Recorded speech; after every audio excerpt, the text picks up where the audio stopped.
No matter what side of the debate you fall on, in my opinion, Rick Doblin handled this like a pro.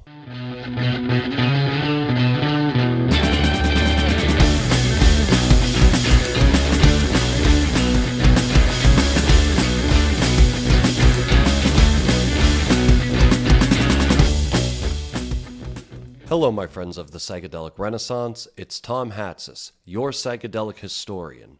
And today, I won't just be wearing my historian's cap, but my social commentator cap as well. The MAPS Psychedelic Sciences Conference, which took place in June 2023 in Denver, was the largest psychedelic conference in the history of the planet. As far as the number of attendees is concerned, I've heard on the lower end about 12,000 people and on the higher end about 15,000 people. Now, I didn't personally do a head count while I was there, but needless to say, either way, that's a lot of people. Many within psychedelic culture are already aware that MAPS founder Rick Doblin's closing remarks were interrupted by a group of protesters. Sides were immediately drawn, with some people supporting the protesters and others thinking that it was done in poor taste. The protesters addressed many issues, and to me, to either denounce or champion them as a whole seems severely lacking in nuance and fairness to their individual points. There were some things said by the protesters that I agree with. Other things, not so much. I think these kinds of conversations are important to the broader task of bringing psychedelic medicines to the mainstream public. And so, in the very least, I ask that we all listen to each other in good faith. We all believe in the healing powers of these medicines, so I ask that we keep that at the forefront of our minds so we can have useful conversations about how to help as many people as possible. So was Rick Doblin right? Were the protesters right? In this video, I'd like to analyze some of the criticisms coming from the protesters and see if we maybe can't find some middle ground. But first, if you're into this kind of content, please give this video a like and a share and subscribe to the Psychedelic Historian YouTube channel because I, like everyone else, is subject to the all-powerful YouTube algorithms. Also, it'd be great to link up on Instagram. Find me at Psychedelic Historian. With that house cleaning out of the way, let's analyze the points coming from the protesters. The original video of the protest, filmed by what I'll refer to as the lead protester, Dr. Angela Beers, has been removed from YouTube. I don't know, I guess she took it down for some reason. I mention it because in the original video shot by Dr. Beers, the third, fourth, and fifth protesters are all audible in ways that they simply aren't in other videos that I found on YouTube. Therefore, I will not be addressing the majority of claims made by the third, fourth, and fifth protester because, in fairness to them, I'm really not sure what they said. The protest began with some light drumming and Dr. Beers yelling from the crowd that Rick Doblin hadn't participated in a panel discussion held the day before organized by the Native Coalition and featuring elders from the Navajo Nation. She then followed up by asking Doblin, where was the panel for sexual assault survivors? Let's start with a point of agreement. Where was the panel for sexual assault survivors? Considering there have been some bad actors who certainly put a stain on the MAPS MDMA studies, that's a very legitimate question, and I agree that there should have been such a panel. So good on Dr. Beers for addressing that. Eventually, Doblin gave in and allowed Dr. Beers on stage to speak for 1 minute. It's a bold strategy, Cotton. Let's see if it pays off for him. Once on stage, Dr. Beers then speaks of Navajo elders, peyote garden gatekeepers of white people coming to take it? Because yeah, we do need a gatekeeper. One of the tropes of the psychedelic renaissance is this insistence that all First Nations peoples had been working with peyote for thousands of years. And while that's certainly true with some smaller groups like the Chichimek, peyote really only enters the continental United States en masse in the late 1800s. The Navajo have only been working with peyote since 1901, and yet physician John Briggs tried peyote in 1887. and intellectuals like Ware Mitchell, William James, and Havelock Ellis had been experimenting with peyote since the 1890s. And while I know this might sting a little to hear because it cuts against everything we have all been instructed to believe, the historical truth is unimpeachable.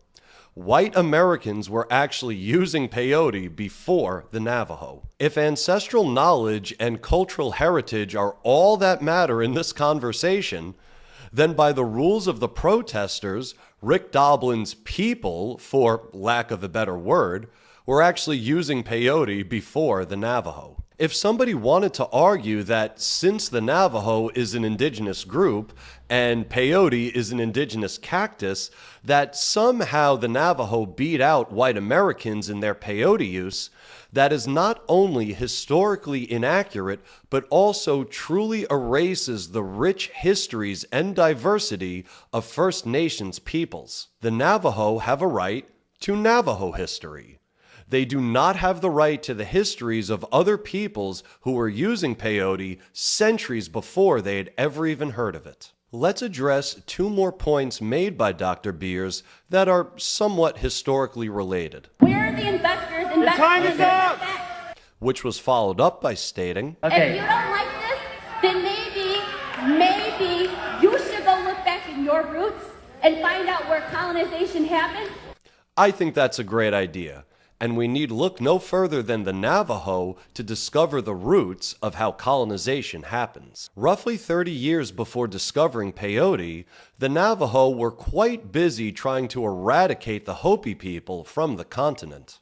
Which is why, even to this day, we see this large swath of Navajo land and this smaller area of Hopi land. This is the end result of the colonization of the Hopi people by the Navajo. I mean, you're looking at it right now. Consider this passage from the Book of the Hopi. Recently, the Navajo Tribal Council has posted a sign warning off all trespassers, including Hopis, from the earliest inscription rock on which for centuries all Hopi initiates have inscribed their clan signatures. Similar signs have been erected on sites of Hopi ruins. Today, Navajos are trespassing at every Hopi spring, at every Hopi shrine, in every Hopi field, and are swarming into every Hopi village to steal every article left unguarded in Hopi homes. Well, that sounds like cultural erasure and colonization to me. So here, I once again agree with Dr. Beers. If colonization is to be eradicated from the psychedelic future, then we can learn a lot from the Navajo, who colonized, enslaved, and slaughtered not just the Hopi, but also smaller groups around them like the Ute.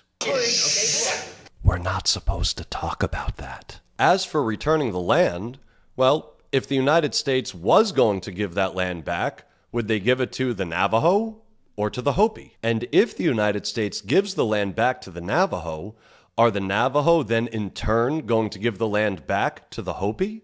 There is far more a tradition of brutal warfare, colonialism, and enslavement among these groups than there ever was a tradition of peyote use among them. To quote one indigenous Plains elder from the time, indigenous peoples played war like you, meaning white Americans, play baseball. Additionally, the Tonkawa people believed that peyote should be used only in wartime. As for the second protester to take the mic, and I apologize, I'm not sure of his name, there were some things that he said that I agreed with.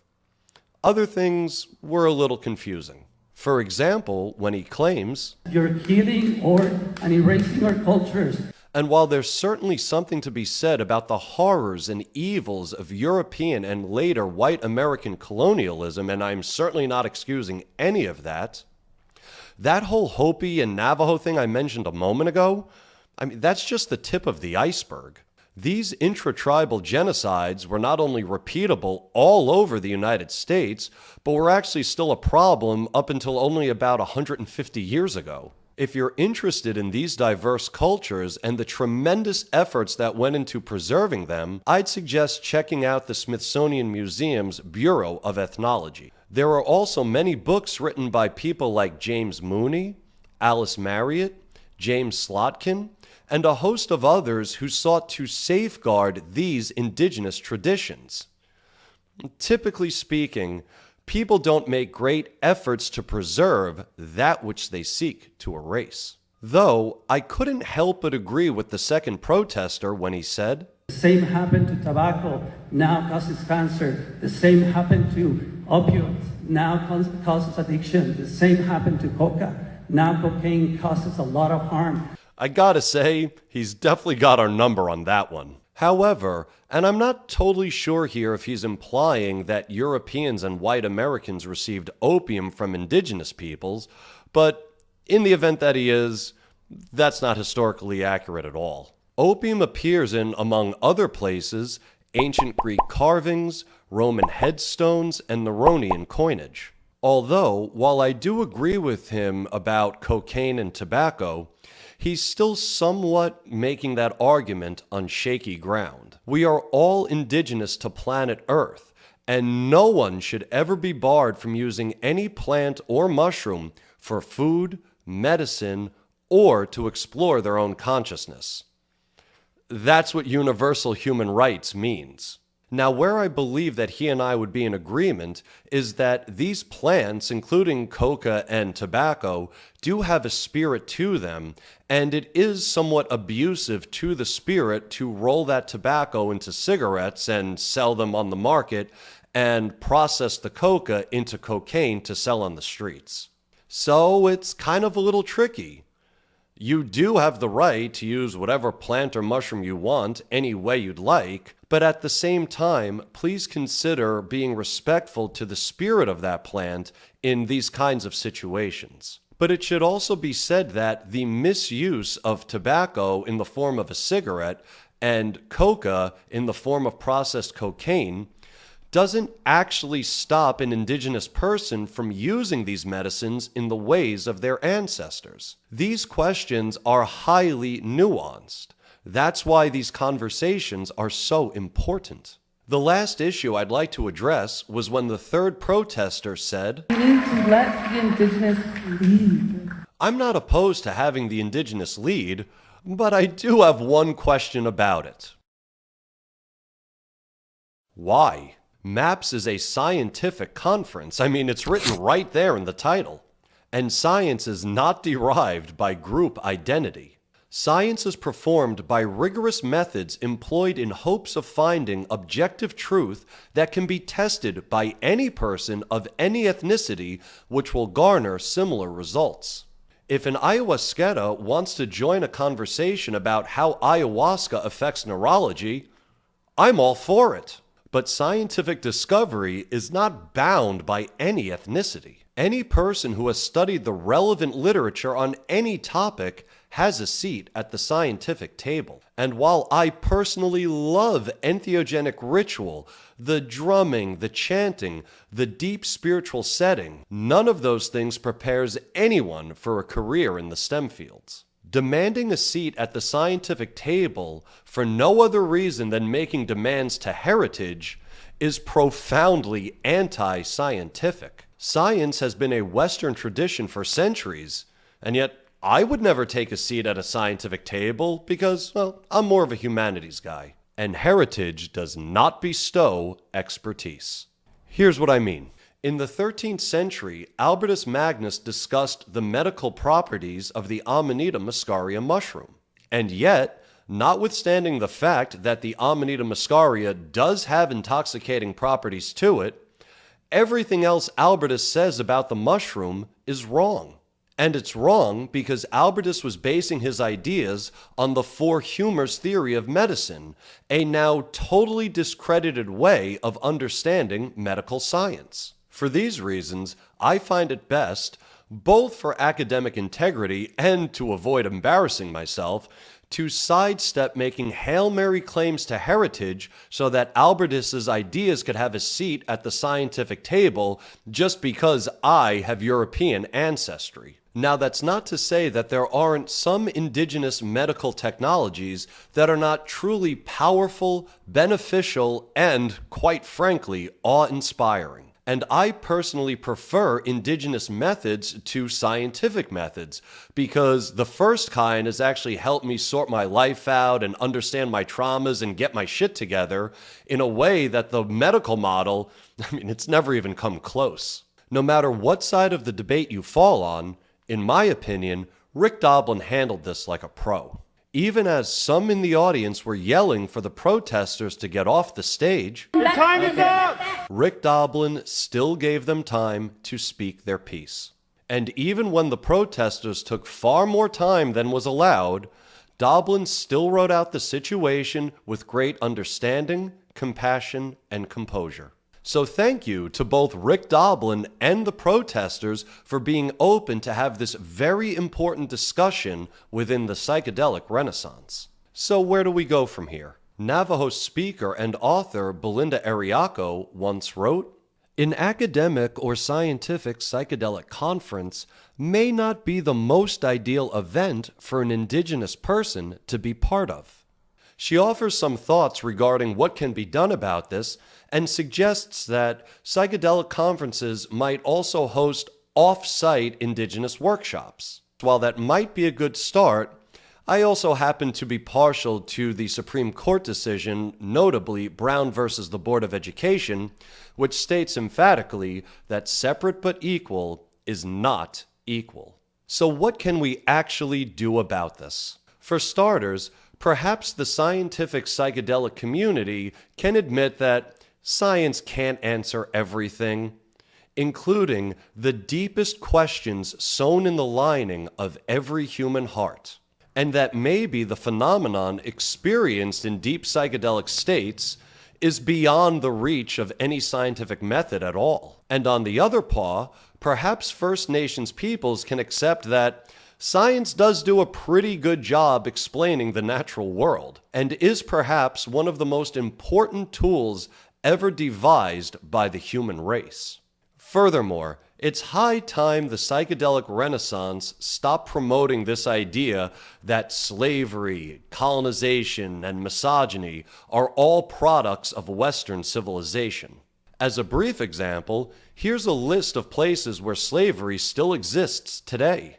There are more slaves today on the continent of Africa by the tens of millions than ever existed in the United States about a century and a half ago. We're not supposed to talk about that either. Slavery, colonialism, and misogyny have sadly appeared all over the world in various cultures and throughout time.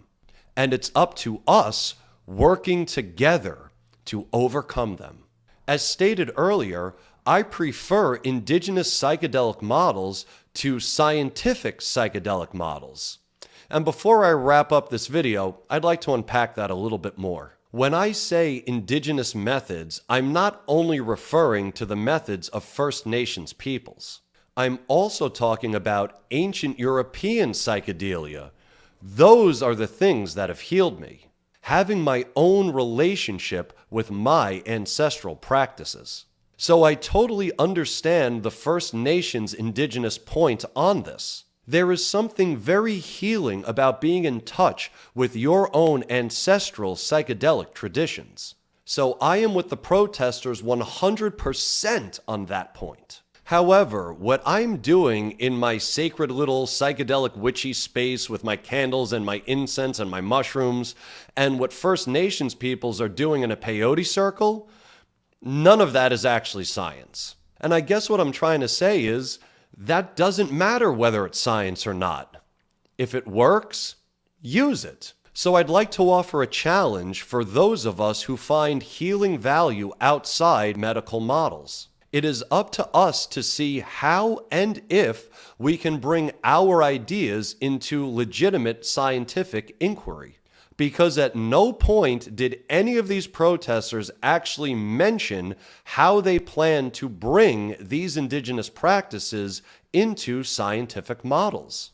All they said was, "You're stealing our culture, you're colonizers, you have to let us lead." Fair enough. But what are your ideas? If you are going to lead, then what exactly is it that I'm following? So in the end, scientific psychedelia needs to loosen its grip on what it believes it can measure in psychedelic spaces, while at the same time, those who prefer indigenous methods, including my own, need to accept the fact that science does actually do a pretty good job of explaining the natural world. Now, with psychedelics, we're not totally sure if we're dealing with the natural world sometimes. So I agree there is some area for the indigenous methods and the scientific method to come together. But again, those who prefer indigenous methods, have to show why that connection is viable. And if our beliefs are in direct contention with modern science, it is up to us to show why scientific methods should employ our ideas. I look forward to your comments, thoughts, and suggestions on this topic. Leave them in the comments below. And until we meet again, I'm Tom Hatsis, your psychedelic historian, reminding you that you free your mind by using your brain. Peace.